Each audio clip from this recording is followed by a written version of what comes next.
Hello students, welcome to the channel. और जैसा कि आप जानते हैं, हम पिछली दो क्लासेस से परसेंटेज पढ़ रहे हैं। ठीक है, तो पिछली दो क्लासेस से हम परसेंटेज पढ़ रहे हैं। और पहली क्लास में हमने कॉन्सेप्ट्स पढ़े, कुछ क्वेश्चंस किए, कुछ टॉपिक्स पढ़े परसेंटेज में। दूसरी क्लास में हमने 10 क्वेश्चंस किए परसेंटेज के, और वो भी उन क्वेश्चंस को हमने बेस्ट अप्रोच के साथ सॉल्व किया। ठीक है, एग्जाम में कैसे करना है, एग्जाम में फ्रैक्शंस के साथ कैसे खेलना है, फ्रैक्शन वैल्यूज के साथ कैसे खेलना है परसेंटेज की। ठीक है, तो हमने इस तरीके से क्वेश्चंस किए हैं। तो आज भी हम उसी सीरीज में कुछ क्वेश्चंस और करेंगे, यानी कि लगभग 10 क्वेश्चंस और करेंगे, ताकि हमारा परसेंटेज का जो प्रैक्टिस है वो बहुत अच्छे से हो जाए।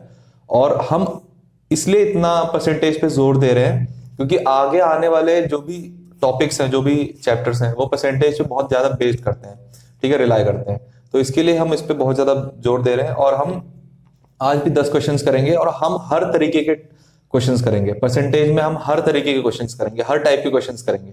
ठीक है, यानी कि कुछ भी परसेंटेज में छूटना नहीं चाहिए। और बाकी आगे भी जो टॉपिक आएंगे उनमें भी हम करेंगे। ठीक है ना।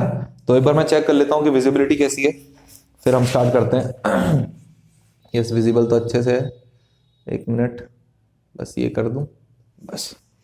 ठीक है, तो आज हम स्टार्ट करते हैं। चलो अपने फर्स्ट क्वेश्चन से। परसेंटेज में हम क्या कर रहे हैं, क्वेश्चंस कर रहे हैं। परसेंटेज में हम क्या कर रहे हैं, क्वेश्चंस कर रहे हैं। ठीक है, देखो यहां से स्टार्ट करते हैं।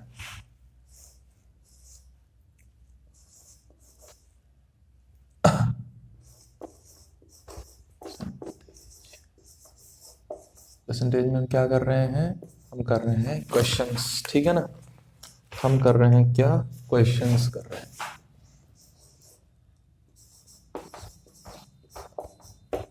परसेंटेज में हम क्वेश्चंस कर रहे हैं। ठीक है ना। परसेंटेज में हम क्या कर रहे हैं, क्वेश्चंस। ठीक, तो पिछली क्लासेस की तरह इतने में हम क्वेश्चंस लगाएंगे आपके लिए डिजिटली। ठीक है, यहाँ पे आप क्वेश्चंस देख पाओगे। यहां मैं क्वेश्चंस अपने लिए लिखता हूं। ठीक है, क्योंकि एग्जाम में क्वेश्चन सामने होते हैं, तो मैं यहाँ पे क्वेश्चंस जो होते हैं वो अपने लिए लिखता हूं, आपके लिए नहीं। ठीक है, तो हम 11th क्वेश्चन से स्टार्ट करते हैं। ठीक है, हमारी सीरीज चल रही है, तो हम 11 से स्टार्ट करेंगे। ठीक, first and second number are less than a third number by 20%। क्या कह रहा है, first and second number are less than a third number by 20%। ठीक है, 20 एंड 40% रिस्पेक्टिवली। सॉरी, हाँ, 20 एंड 40% रिस्पेक्टिवली। The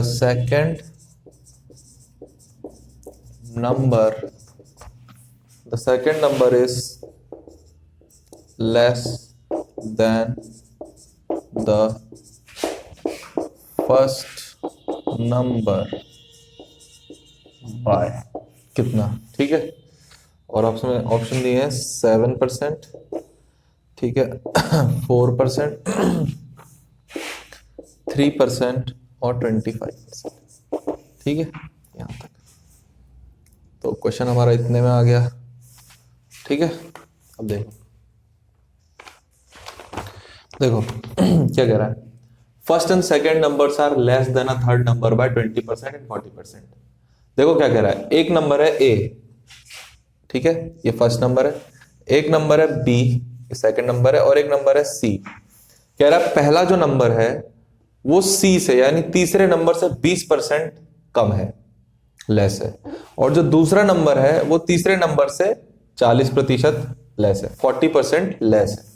ठीक है, तो कह रहा है the second number is less than the first number by how much percent.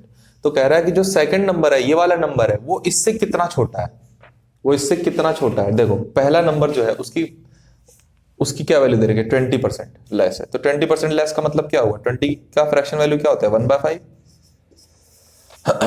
अब देखो हमें रियल नंबर्स नहीं पता है, हमें रियल नंबर्स नहीं पता है। ठीक है ना, हमें रियल नंबर्स नहीं पता है, तो इसीलिए हम कुछ भी अज्यूम कर सकते हैं, लेकिन हम कुछ भी अज्यूम नहीं करेंगे।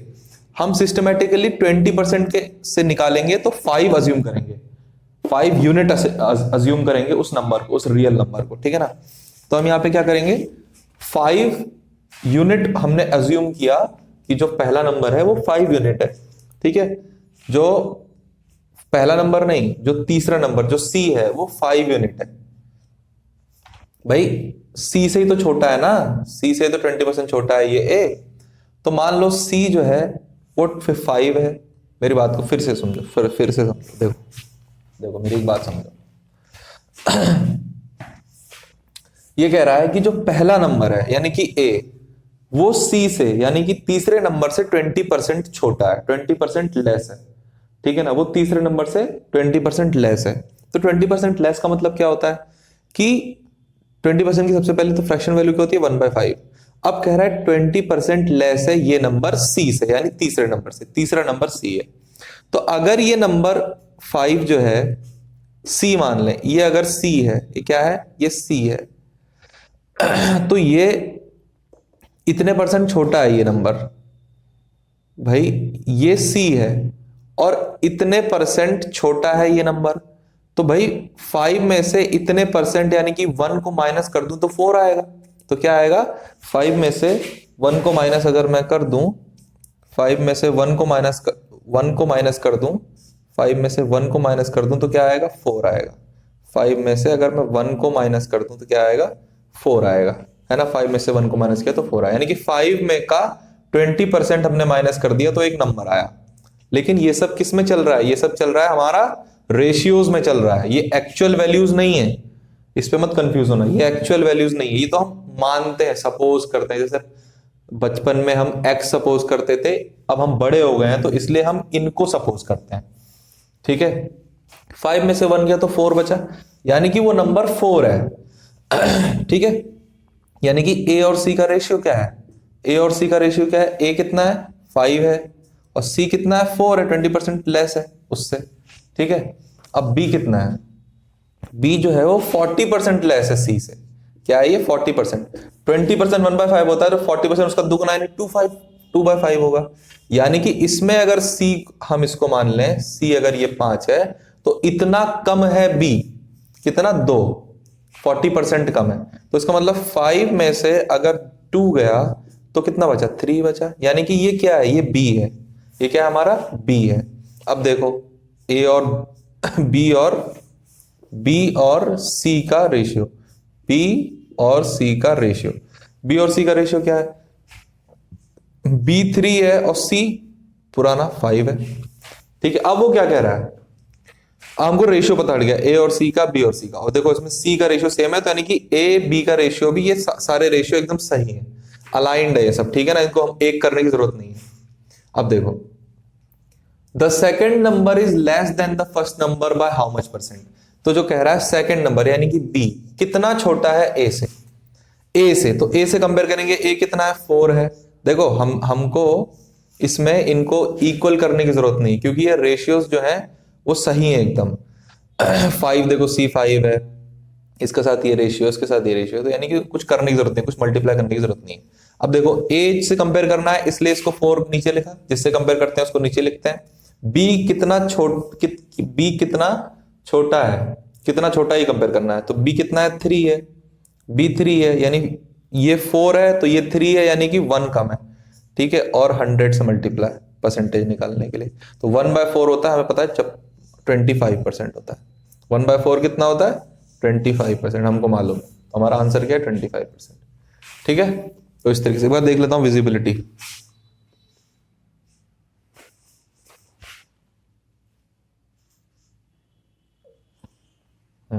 क्लियर है, ठीक है। इस तरीके से करना है क्वेश्चंस को। आई होप समझ में आया आपको।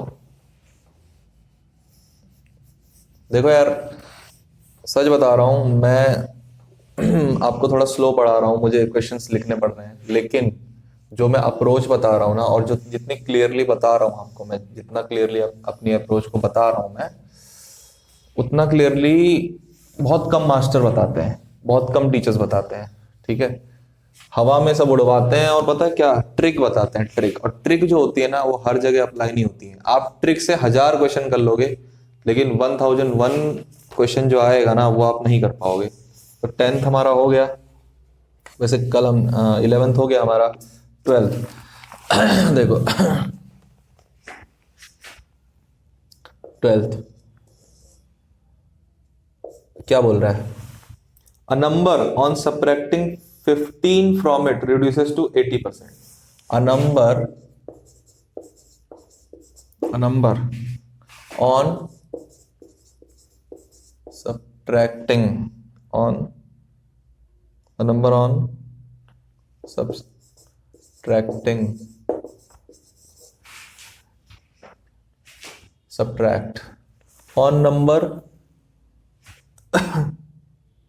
subtracting 15 from it 15 from it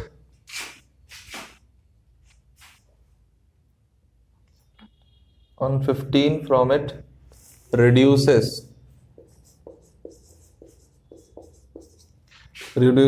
to its 80%। ठीक है, what is 40% of the number, what is 40% of the number। ठीक है, 75 इस ऑप्शन है, 60 भी ऑप्शन है, 30 भी ऑप्शन है और 90 भी ऑप्शन है। ठीक है, ठीक है।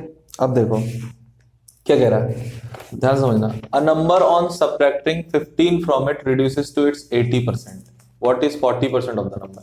देखो क्या कह रहा है, एक नंबर है उसमें से अगर मैं 15 सब्ट्रैक्ट कर दूं, 15 घटा दूं, तो वो अपने आप का 80% हो जाता है। टू इट्स 80% रिड्यूस हो जाता है, कम हो जाता है, रिड्यूसेस टू इट्स 80%। ठीक है, 80% हो जाता है वो। What is 40% of the number. देखो सबसे पहले 80% की फ्रैक्शन वैल्यू क्या होती है, 80% की फ्रैक्शन वैल्यू होती है 4/5। 80% की फ्रैक्शन वैल्यू होती है 4/5। ठीक है, अब देखो कह रहा है कि किसी नंबर में से अगर मैं कोई नंबर घटा दूं, किसी नंबर में से अगर मैं 15 घटा दूं तो वो अपने आप का 80% हो जाता है। तो देखो एक चीज, इस 5 का 80% है ये 4, ध्यान से समझना। इस 5 का 80% क्या है, ये 4 है। और अगर मैं एक्चुअली में देखूं तो रेशियो के टर्म में 5 में से 1 गया तभी तो 4 बचा भाई, 5 में से 1 गया तभी तो 4 बचा। और वो क्या कह रहा है कि उसने 15 सब्ट्रैक्ट किया है, 15, तो वो 80% बना।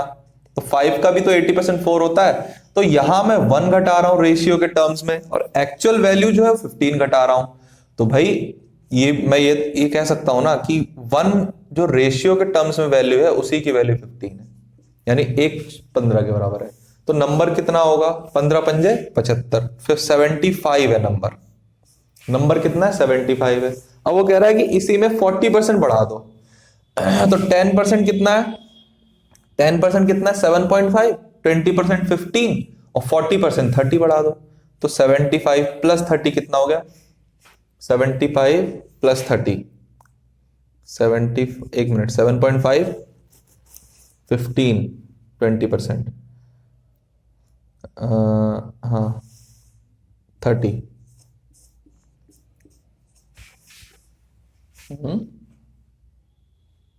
ठीक है सर, एक minute. A number on subtracting 15 from it reduces to its 80%, reduces to its 80%। ठीक है, 80% हो गया। What is 40% of the number. Okay, 40% बढ़ाना नहीं है, 40% कितना है पूछा है। हाँ तो 40% 30 है ना, 40% बढ़ाना नहीं है, इसका 40% पूछा है 7.5। देखो 75 का 40% कितना होगा, देखो इसका 10% 7.5 है, इसका दुगना करेंगे तो 20% हो जाएगा जो कि हो जाएगा 15, और उसका दुगना करेंगे तो 40% हो जाएगा जो कि हो जाएगा 30। तो 30 जो है इसका आंसर है। ठीक है, इस तरीके से।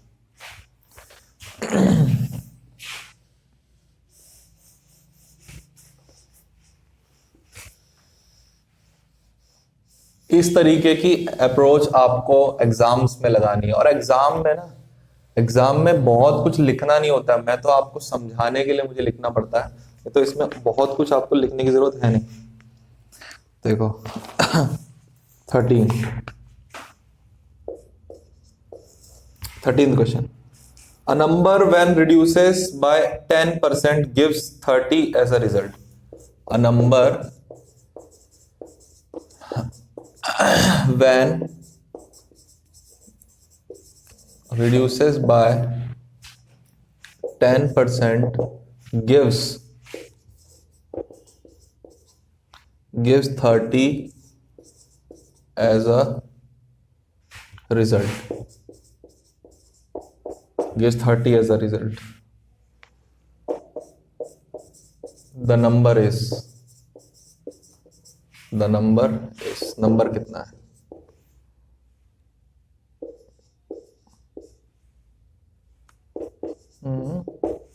A number when reduces by 10% gives 30 as a result. The number is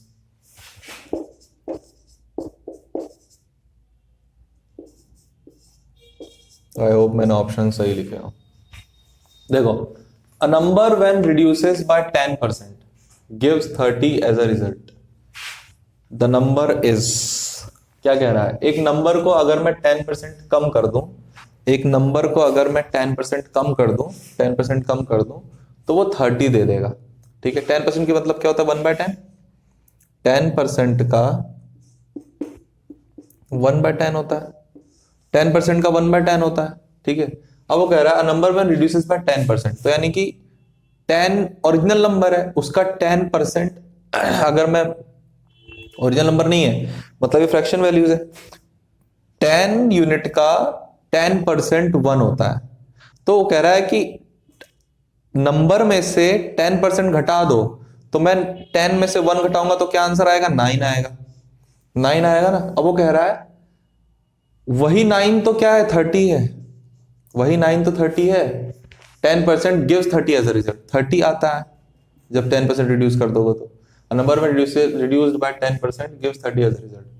ठीक है, 30 एज अ रिजल्ट 30 आ गया। तो द नंबर इज, तो नंबर कितना है भाई? 9 की वैल्यू 30 है, तो 100 की वैल्यू कितनी होगी? यानी कि 10 की वैल्यू कितनी होगी? नंबर, ओरिजिनल नंबर 9 की इतनी है, तो 1 की कितनी होगी? 30/9। तो फिर ओरिजिनल नंबर तो 10 है, तो 10 की कितनी होगी? इतनी, यानी कि 300/9। 300/9। ठीक है, 300/9 किसी में ही है तो मैं कर देता हूं। 9 3 जा 27, 27 तो 3 बचा, और 9 3 जा 27। ठीक है, तो फिर बचा कितना? 3/9। तो ये आया 3 1 जा 3, 3 3 जा 9, 33 1/3। ये है नंबर। ठीक, ये है number.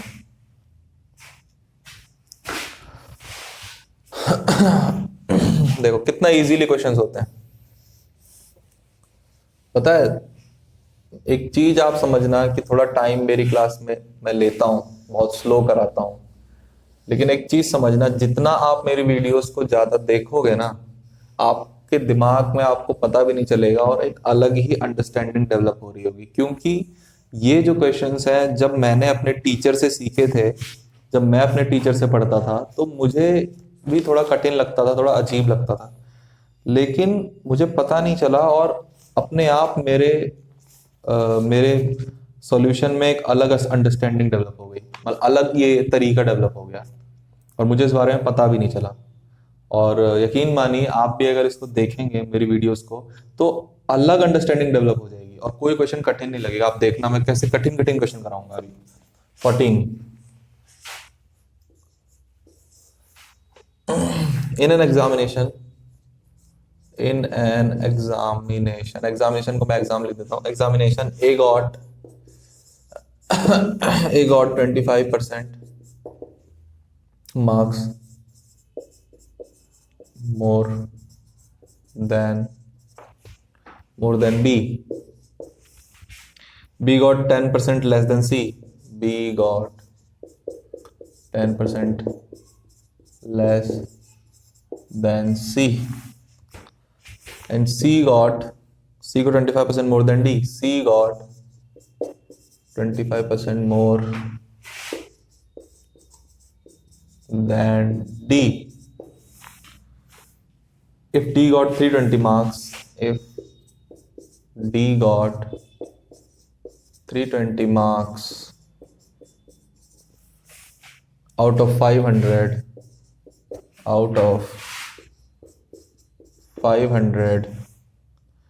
the marks obtained by A were the marks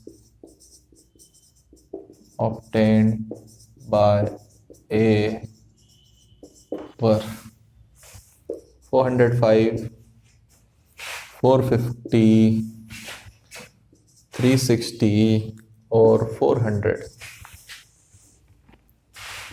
ठीक, अब देखो क्या कह रहा है। In an examination A got 25% marks more than B, ठीक है। B got 10% less than C and C got 25% more than D. If D got इतना marks out of 500 marks of 10। देखो एक चीज देखो, जब भी तुम ये ऐसे सवाल देखो ना, इसमें बार बार ये दिया हो, इसका कंपैरिजन, ये इसने इससे ज्यादा लिया, इसने इससे कम, तो तुम देखना एक रेशियो, इसमें एक रेशियो बता रहा होगा, A got 25% marks more than B, तो ए और बी के बीच में 25% का एक वो है। तो 25% अगर मैं यहां देखूं, 25% का क्या होता है मतलब, 25% का मतलब क्या होता है 1/4। ठीक, अब देखो 1/4 तो क्या कह रहा है, ए और बी के मार्क्स का कंपैरिजन दिया है। क्या कह रहा है, A got 25% marks more than B, तो बी से 25% ज्यादा है ए का, यानी कि 4 का 25% 1 है, तो 4 + 1 5, यानी कि इसका 5 है, 25% ज्यादा है और इसका 4 है। ठीक है, इन दोनों को पता चल गया। अब क्या कह रहा है, सी गॉट 25% मोर देन डी, नहीं, बी गॉट 10% लेस देन सी। फिर 10% का क्या मतलब है, 10% का मतलब 1/10। अब क्या कह रहा है वो, अब यहां पे आ जाता है बी गॉट 10% लेस देन सी, तो बी गॉट 10% लेस देन सी, तो बी गॉट 10% लेस देन सी, तो सी अगर 10 है तो इसके 10% जो है 1 है, तो 10% कम है, यानी 10 - 1 = 9, तो इतना है। ठीक, इनका ये है, B got 10% less than C, ठीक है, B got 10% less than C and C got 25% more than D. अब 25% मोर, 25% की फिर वैल्यू आ गई, 25% का मतलब होता है 1/4। ठीक है, अब वो क्या कह रहा है कि सी गॉट 20% मोर देन डी, सी गॉट 25% मोर देन डी। अब डी का अगर 4 है तो इसका 5 है, उसी तरीके से। तो इन सब का क्या आ गया, एक रेशियो आ गया सबके। अब तुम एक चीज देखो, इन सबके रेशियो अभी अलग अलग है, और D got 320 marks out of 500, और डी की वैल्यू कितनी है 320 मार्क्स। लेकिन यहां डायरेक्ट नहीं डाल देना डी की, डी में इसके डी को इतना मिला है और ये एक्चुअल में कितना है 320 मार्क्स है। द मार्क्स ऑब्टेन बाय ए वर, तो ए का कितना मार्क्स है, ए को कितना मार्क्स मिला है, ठीक है, ए को कितना नंबर मिला है। देखो सबसे पहले तो बी इसमें भी है, बी इसमें भी है, सी इसमें, सी इसमें।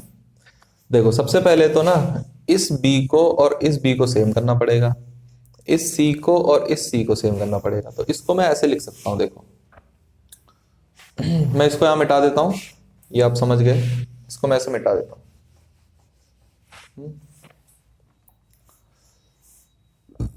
अब मैं यहां लिखूंगा A ratio, B ratio, C ratio, D. अब देखो ए कितना है 5 है, उसके कंपैरिजन में बी कितना है 4 है, बी कितना है 9 है, तो यहां लिखूंगा मैं, ध्यान से देखना, बी 9 है तो यहां लिखूंगा, और सी कितना है 10 है, सी कितना है 5 है, सी कितना है 5 है, और डी कितना है 4 है। इन सबको मैं ऐसे लिख दूंगा, ये लगाने की जरूरत नहीं थी। अब देखो एक चीज देखना, ये बचे हुए हैं 2, तो जो यहां होता है ना उसी को मैं लिख देता हूं यहां ऐसे ऐसे।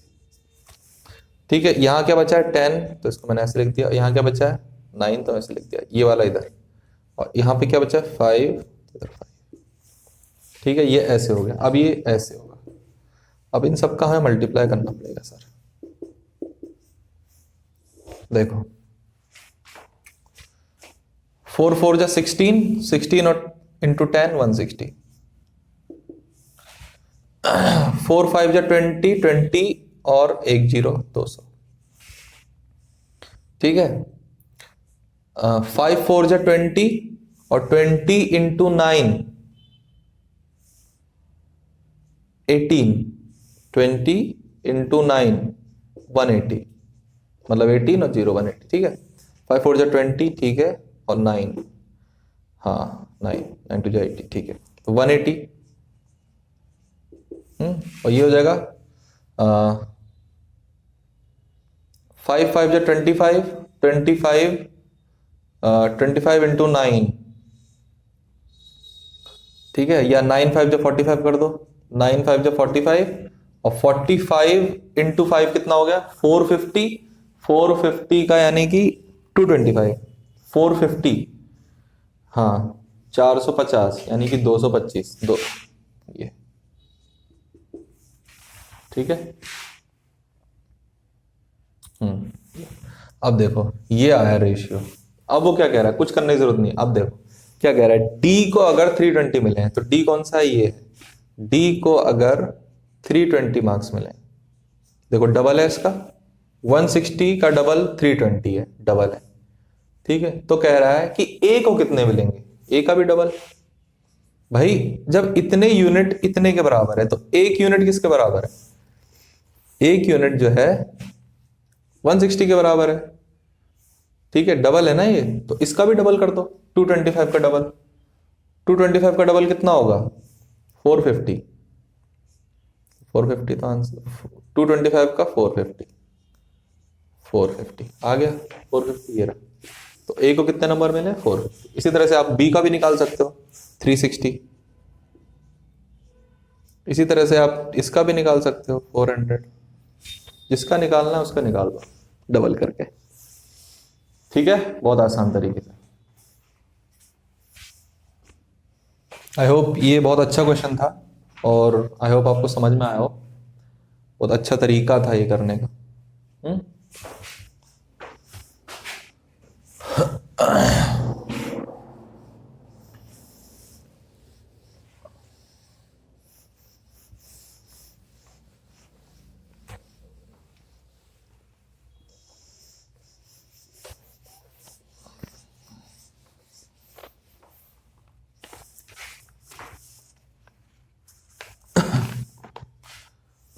Fifteenth, when 75 is added to 75% of a number, when 75 is added to 75% of a number, the answer is the number, the answer is the number. Find 40% of that number. Find 40% of that number.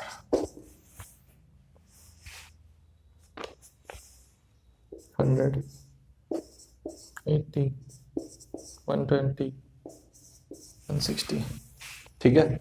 तो क्या कह रहा है, when 75 is added to 75% of a number, the answer is the number. Find 40% of that number. देखो क्या कह रहा है, एक नंबर है, मुझे नहीं पता कौन सा नंबर है, एक नंबर दिया है जो कि मुझे नहीं पता कौन सा नंबर है, लेकिन उस नंबर में मुझे 75 को ऐड करना है, और जब मैं उस नंबर में 75 ऐड कर देता हूं, नहीं, जब उस नंबर के 75% में मैं 75 को ऐड कर देता हूं तो वो ओरिजिनल नंबर बन जाता है, मतलब जो नंबर था वही नंबर बन जाता है। देखो क्या कह रहा है, 75% की सबसे पहले फ्रैक्शन वैल्यू निकालो। 75% की फ्रैक्शन वैल्यू क्या होती है 3/4, ठीक है। 75% का फ्रैक्शन वैल्यू होती है 3/4 की, 1/4 है 25, 25 3 75, ठीक है, 3/4 होती है इसकी fraction value.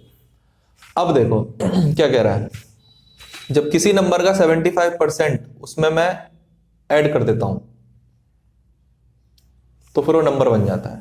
When 75 is added to 75% of a number, ठीक है, यानी कि क्या कह रहा है, कोई नंबर है, कोई नंबर है, उस नंबर में अगर मैं 75 को जोड़ दूं तो, सॉरी, कोई नंबर है, उस नंबर के 75% में यानी 3 में अगर मैं 75 को जोड़ दूं तो वो नंबर बन जाता है। लेकिन ये एक्चुअल वैल्यू है, ये क्या है? Actual value. Actual value.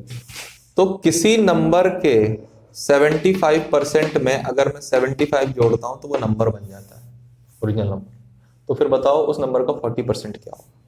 तो देखो, इसमें मैंने 75 जोड़ा तब ये 4 बना, लेकिन अगर मैं फ्रैक्शन टर्म में देखूं तो इसमें मैं अगर 1 जोड़ दूं तो 4 बन जाएगा ना। तो इसका मतलब 1 की वैल्यू 75 के बराबर है, तो 4 की वैल्यू कितनी होगी? दुगनी, 150, 300, यानी कि नंबर जो है वो 300 है। इसका 40% कितना है? इसका 10% 3 है, तो 40% कितना होगा? इसका 10% 30 है, इसका 10% 30 है, तो 30 का 4 गुना 40% कितना होगा? 120। ठीक है, ये है।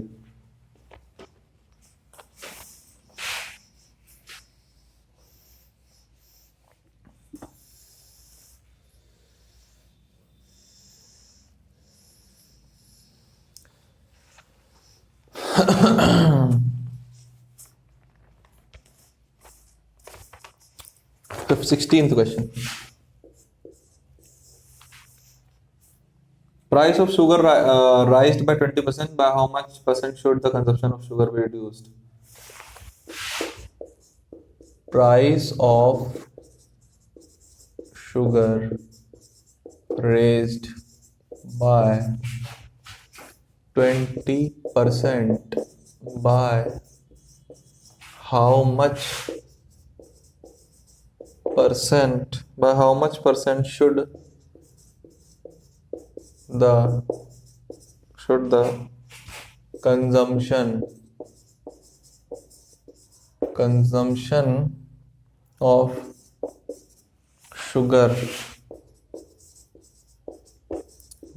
consumption of sugar be reduced so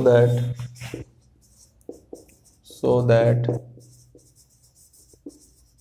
expenditure does not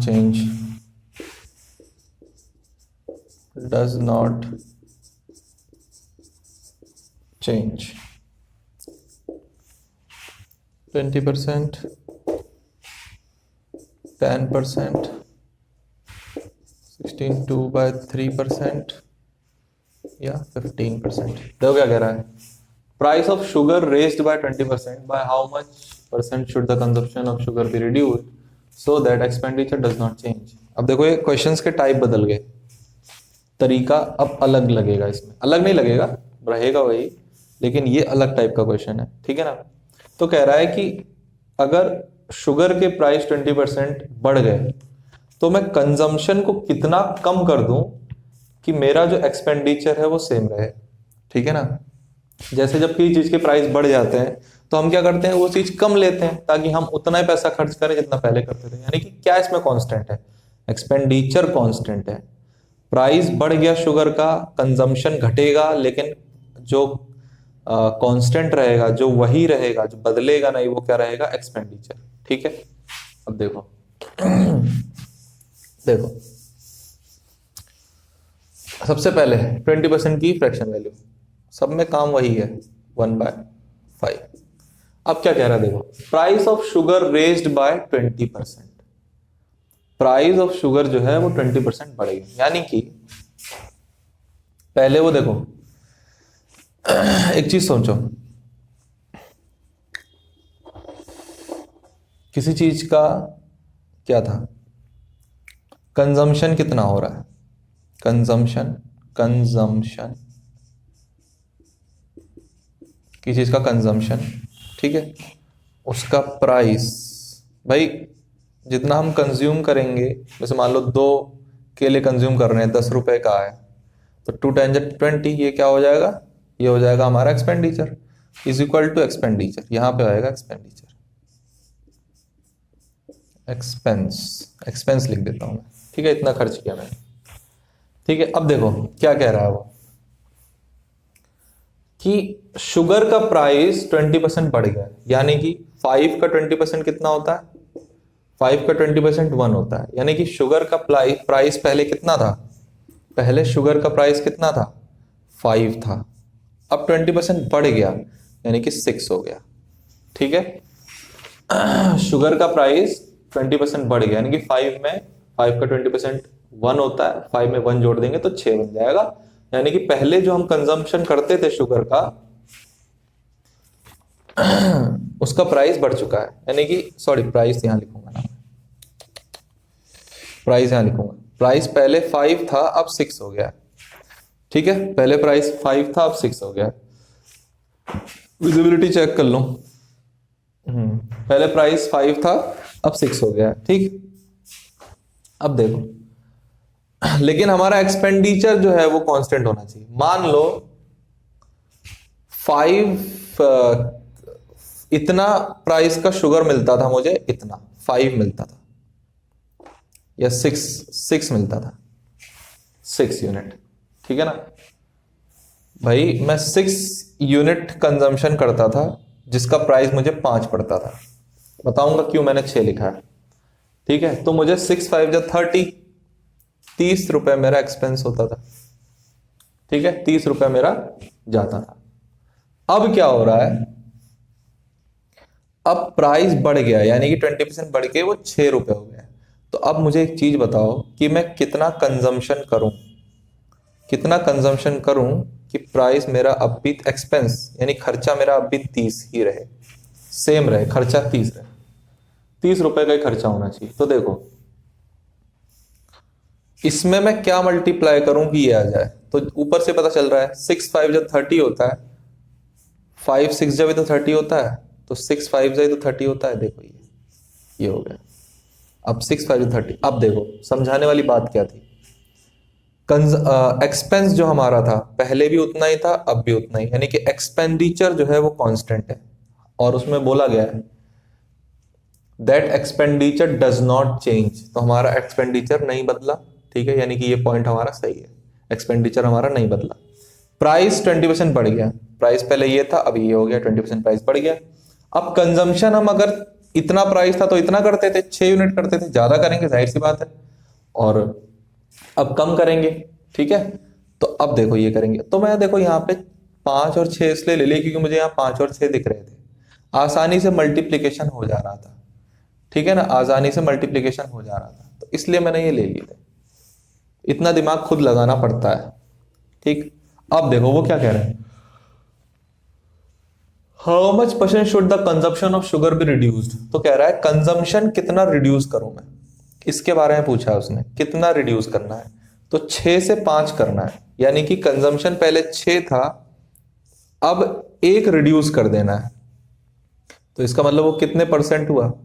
तो मैंने आपको बताया था कि 1/6 की वैल्यू होती है 16 2/3%।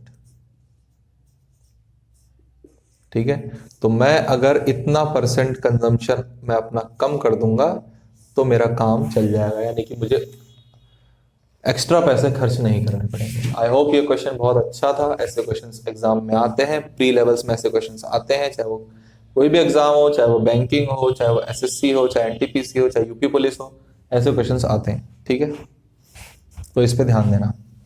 और देखो क्वेश्चंस अगर नहीं समझ में आते हैं ना, तो रिवाइंड कर करके देखो यार।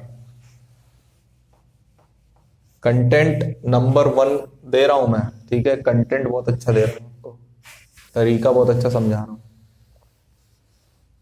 कंटेंट है ना वो बहुत अच्छा दे रहा हूं आपको करने के लिए, एक एक चीज बता रहा हूं, और कोई इतना डिटेल में आपको बताएगा नहीं।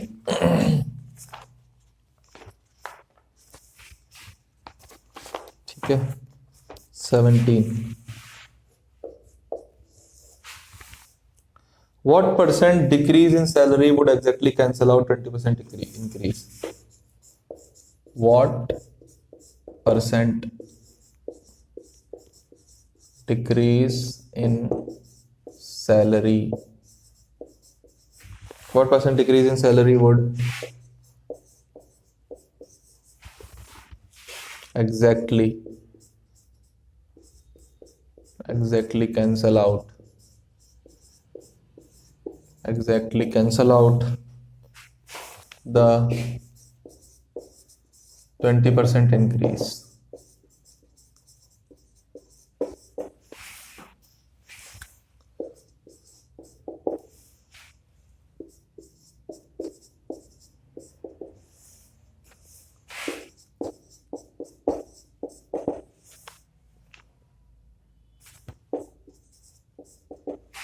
ठीक है, तो क्या कह रहा है, What percent decrease in salary would exactly cancel out 20% increase? इसका मतलब हुआ कि मेरी सैलरी पहले 20% बढ़ गई।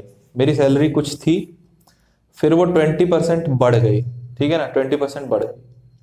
अब वो कह रहा है कि उस बढ़ी हुई सैलरी में से मैं कितना परसेंट कम करूं कि मैं अपनी पुरानी ओरिजिनल सैलरी पे पहुंच जाऊं। ठीक है, देखो, तो देखो 20% इंक्रीज, इसका मतलब 1/5, यानी कि मेरी सैलरी इंक्रीज हुई 20%। ठीक है, पहले 5 थी, अब 1 बढ़ गई, यानी कि 6 हो गई। पहले मेरी सैलरी कितनी थी, 5, अब 6 हो गई। अब वो कह रहा है कि कितना एग्जैक्टली कैंसल आउट, कितना कम कर दूं, व्हाट परसेंट, कितना परसेंट सैलरी में घटा दूं बढ़ी हुई में से कि मैं अपनी ओरिजिनल सैलरी पे पहुंच जाऊं। तो देखो मेरी सैलरी अब कितनी है, 6 है। तो भाई कंपैरिजन किससे करूंगा, बढ़ी हुई से तो करूंगा, कि बढ़ी हुई में से ही तो कम करना है मुझे। बढ़े हुए वैल्यू से तो पीछे आना है, तो कंपैरिजन बढ़ी हुई वैल्यू से होगा। गलती से भी इससे मत करना। देखो अब सैलरी बढ़ गई, जो बढ़ी हुई सैलरी में से तो कुछ हो सकता है, उसी में से तो घटाया जा सकता है। तो जब बढ़ी हुई सैलरी में से घटाएंगे तभी तो हम पहुंचेंगे ओरिजिनल पे। कितने परसेंट घटाना है ये तो बताना है। तो देखो बढ़ी हुई सैलरी 6 है, 6 में से मैं कितना घटाऊंगा कि 5 पे पहुंच जाऊंगा, 1। तो 1/6 की वैल्यू क्या होती है, 16, 2/3%। ठीक है ना, ये इतने परसेंट में अगर घटा दूंगा इसमें से, तो मैं अपनी पुरानी सैलरी, ओरिजिनल सैलरी पे पहुंच जाऊंगा। बहुत से बच्चे इसमें क्या टिक करते हैं, ये 20% बढ़ाई थी तो सर 20% घटा देंगे तो 100 पे पहुंच जाएंगे। ऐसा नहीं होता, ये गलत बात है। ठीक है, कंफ्यूजन क्रिएट करता है कभी कभी।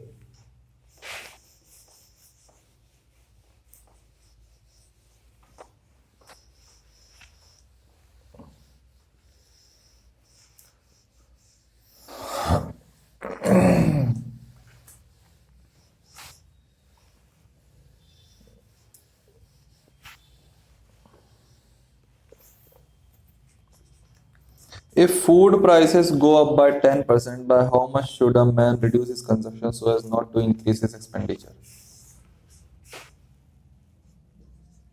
If food prices go up by 10%, by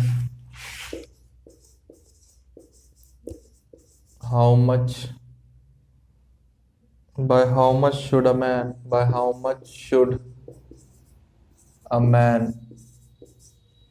should a man reduces his consumption so as not to increase his expenditure, so as not to increase his expenditure?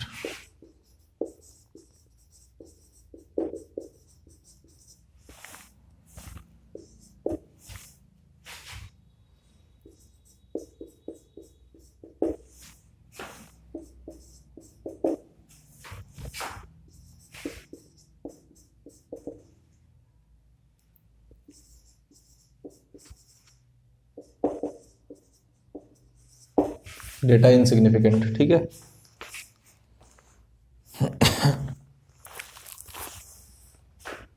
देखो क्या क्वेश्चन है, if food prices go up by 10%, कह रहा है अगर food prices का बढ़ जाए, 10% बढ़ जाए food prices, by how much should a man reduces his consumption so as not to increase his expenditure? how much percent होगा, क्योंकि यहाँ परसेंटेज वैल्यू दी है ना इसलिए। तो देखो, अगर फूड प्राइसेस 10% बढ़ जाएंगे, यानी कि 10% की वैल्यू क्या है? सबसे पहले तो 10% की वैल्यू होती है 1/10, यानी कि ये वो कंज्यूम करता था इतना, खर्च कितना करता था, प्राइस कितना देता था, इतना, इस इतने के लिए इतना देता था, तो उसका टोटल एक्सपेंडिचर ये होता था। ठीक है ना। अब देखो, if food prices go up by 10%, यानी कि पहले वो 10 यूनिट कंज्यूम करता था, अब 10% बढ़ गए, यानी कि 11 यूनिट कंज्यूम करने लगा। ठीक है, 11% कंज्यूम करने लगा। By how much percent should a man reduce his consumption so as not to increase his expenditure? यानी एक्सपेंडिचर कांस्टेंट रहेगा, पुराने क्वेश्चन की तरह ही। अपनी सहूलियत के लिए मैंने यहाँ पे अब ले लिया 11, कि वो 11 रुपए देता था इस कंजम्पशन के लिए, और अब वो कितने रुपए देगा? ठीक है, कितना रिड्यूस कर देगा? अब देखो, ओ सॉरी, फिर से मैंने अगर उल्टा लिख दिया।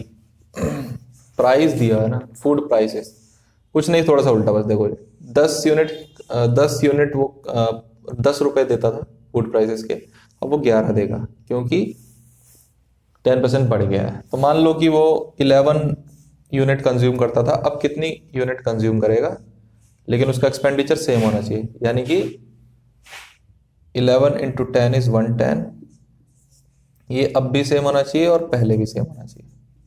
ठीक, समझ रहे हो बात को? देखो, कहने का अर्थ ये है कि फूड के प्राइसेस 10% बढ़ गए, यानी कि पहले फूड के प्राइसेस कितने थे? 10 यूनिट था, अब 11 यूनिट हो गया है। तो कंजम्पशन कितना करता था? जब वो 10 रुपए प्राइस था तो 11 यूनिट कंज्यूम करता था, अब 11 रुपए प्राइस हो गया तो कितने परसेंट कंज्यूम करेगा, कितने यूनिट कंज्यूम करेगा? लेकिन उसका एक्सपेंडिचर, यानी कि खर्चा नहीं बढ़ना चाहिए, खर्चा पहले भी इतना ही, अब भी इतना ही, तो दोनों सेम रखा। तो इसको जब मैं इससे डिवाइड करूंगा तो आंसर आएगा ये, यानी कि पहले वो कंज्यूम करता था 10 यूनिट, 11 यूनिट, अब वो कंज्यूम करने लगा 11 यूनिट, 10 यूनिट। कितना उल्टा बोल रहा हूँ। ठीक है, तो क्या क्वेश्चन क्या है? How much percent should a man reduce his consumption, consumption को कितना कम करेगा? तो पहले 11 था, अब 10 हो गया, तो 11 था पहले, अब 10 हो गया, यानी एक कम हुआ है, तो इसकी वैल्यू क्या होती है? 9/11%।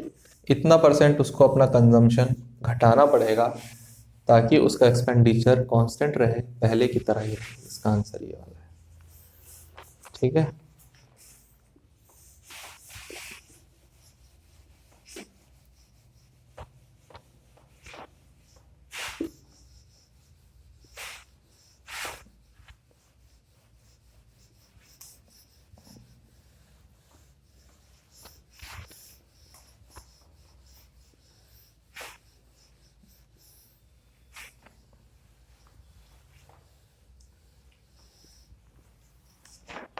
ठीक है ना।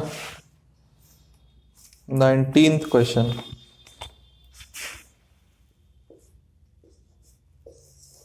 19th क्वेश्चन क्या है?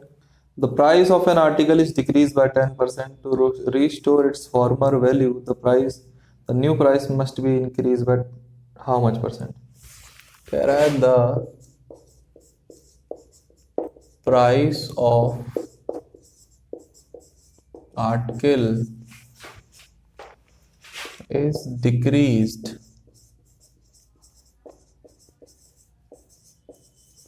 by 10%. To restore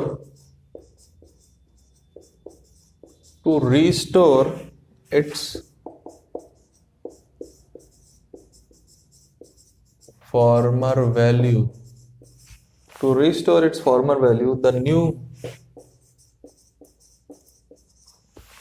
the new price must be increased by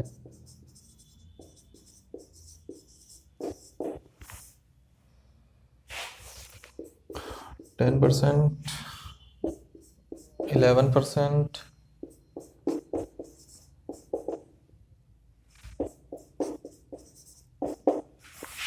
क्या कह रहे हैं? The price of an article, the price of an article, the price of an article is decrease by 10%। To restore its former value the new price must be increase by कितने percent? देखो, कोई article है, उसका price अगर 10% कम हो जाता है, यानी कि 10% अगर कम हो जाता है, यानी कि पहले उसका प्राइस 10 था, अब उसका प्राइस 9 हो गया। 10 का 10% 1 होता है, 10 के 10% में 10 के 10% को घटाएंगे, यानी कि 1 को घटाएंगे तो 9 हो जाएगा। ठीक है, तो 10 था, अब 9 हो गया। The price of an article is decrease by 10%। To restore its former value the new price must be increase by. अब कह रहा है कि अब यहां से फिर मुझे यहां जाना है, तो मुझे कितना बढ़ाना पड़ेगा प्राइस को, कितने परसेंट बढ़ाना पड़ेगा? तो यहां से फिर यहां जाना है, तो 9 पे मुझे 1 रुपया, और मान लो 9 रुपए का आर्टिकल था, पहले 10 का था, अब 9 रुपए का हो गया, तो मुझे फिर से इस पे जाना है, तो 9 रुपए फिर 1 रुपया बढ़ाना पड़ेगा ना। 9 रुपए पे तो 1 रुपया बढ़ाना पड़ेगा। कंपैरिजन तो इसी से होगा, क्योंकि मुझे 9 रुपए पे 1 रुपया बढ़ाना है। ठीक है, 9 रुपए पे 1 रुपया बढ़ाना है, तो देखो 9 पे 1 यानी 1/9 की वैल्यू कितनी होती है? 11, 1/9%। इतना मुझे बढ़ाना पड़ेगा, तब उसकी जो, अरे यार दोनों में एक जैसा लिख दिया, देखो यहाँ पे 9 है, ये इसका आंसर है। ठीक है,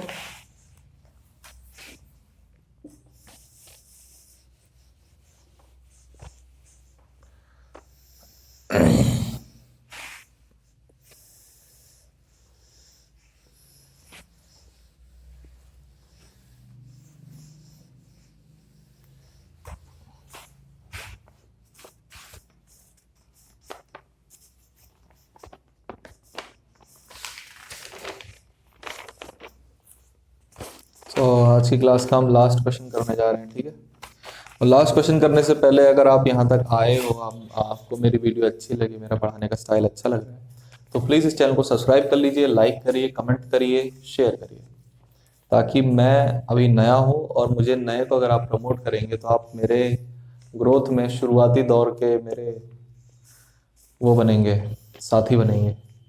ठीक है, सो और मुझे बहुत अच्छा लगेगा उसके लिए। सो प्लीज़ आप शेयर कर दीजिए इस सेशन को, और लाइक जरूर करिए, सब्सक्राइब जरूर करिए। ठीक है ना, लास्ट क्वेश्चन कर रहे हैं 20। Salary of a person is first increased by 20%, then it's decreased by 20%, then the percentage change in his salary is, क्या कह रहा है? Salary of a person is increased by 20%, then it is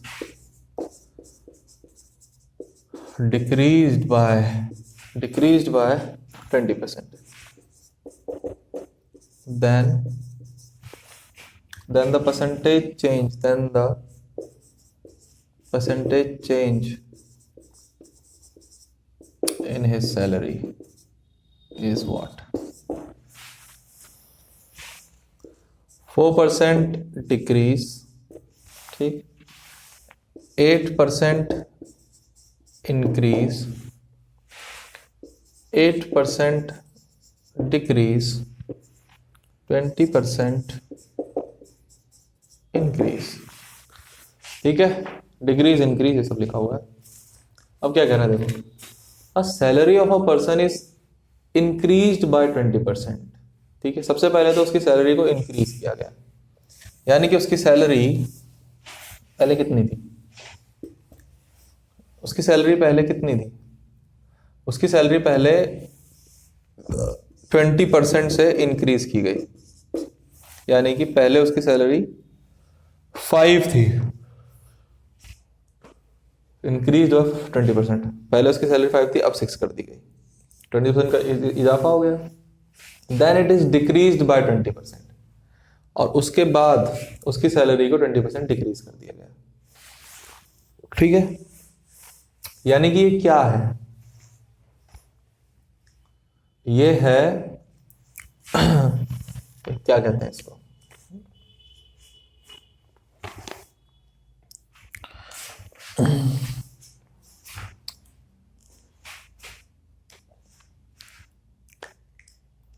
successive change, successive percentage change. देखो उसी की salary की बात हो रही है ना। देखो एक चीज देखो, उसकी सैलरी मान लो 100 थी, 100% सक्सेसिव चेंज। अच्छा ये टॉपिक मैं आपको बता देता हूँ, ये चीज अगले सेशन में टॉपिक को पढ़ाऊंगा मैं, सक्सेसिव चेंज क्या होता है। ठीक है, सक्सेसिव चेंज क्या होता है मैं भी बता देता हूँ। जैसे मान लो 100 थी, उसकी सैलरी 100 थी, फिर उसकी सैलरी को 20% बढ़ाया गया, तो उसी सैलरी को 20% बढ़ाया गया, तो 100 का 20% 20 होता है, तो इसको बढ़ाया गया 20%, 20% बढ़ाया गया तो कितना हो गया, 120 हो गया। अब कह रहा है कि फिर उसको डिक्रीज किया गया 20%, फिर उसको डिक्रीज किया गया 20%, इसको अब बढ़ाया गया था 20%, इसको डिक्रीज किया गया 20% डिक्रीज किया गया, यानी 12 24 24 इसमें से गए तो 20 ये गए और 4 हो गए तो 96 हो गया, 96। Then the percentage change in salary, तो परसेंटेज चेंज कितना है उसकी सैलरी में। देखो सैलरी उसकी 100 थी, 100 में से 20% पहले बढ़ाई गई तो 120 हुई, फिर 120 से 20% कम की गई यानी कि 20% घटाई गई तो 96 हुई। लेकिन सैलरी वही है, उसी की है, और उसी सैलरी पे बढ़ा घटा हो रहा है, बढ़ा रहे हैं घटा रहे हैं, तो नहीं इसको बोलते हैं सक्सेसिव चेंज। सक्सेसिव यानी उसी पे उसी वैल्यू पे बार बार चेंज हो रहा है। ठीक है, कभी कम कभी ज्यादा, कभी कम कभी ज्यादा। ठीक है ना, और सक्सेसिव वैल्यूज में ना ऑर्डर कोई इफेक्ट नहीं डालता। जैसे अगर 20% पहले कम करते बाद में 20% बढ़ाते तब भी आंसर यही आता। ठीक है ना, तो देखो तो ओवरऑल चेंज कितना आया, परसेंटेज चेंज सैलरी 100 थी 96 हो गई, यानी कि 4% घट गई, 4% डिक्रीज हो गई। ये रहा, समझे सक्सेसिव चेंज क्या होता है। अच्छा सक्सेसिव चेंज आपको मैं बता देता हूं, वैसे इससे आपको बहुत क्लियर हो गया होगा, इससे आपको क्लियर हो गया होगा, लेकिन मैं इसको एज अ टॉपिक पढ़ा देता हूं।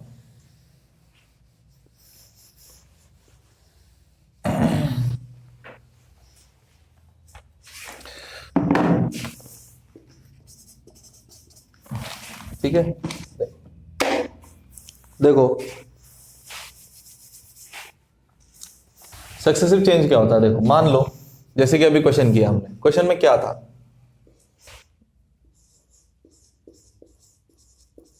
Successive change.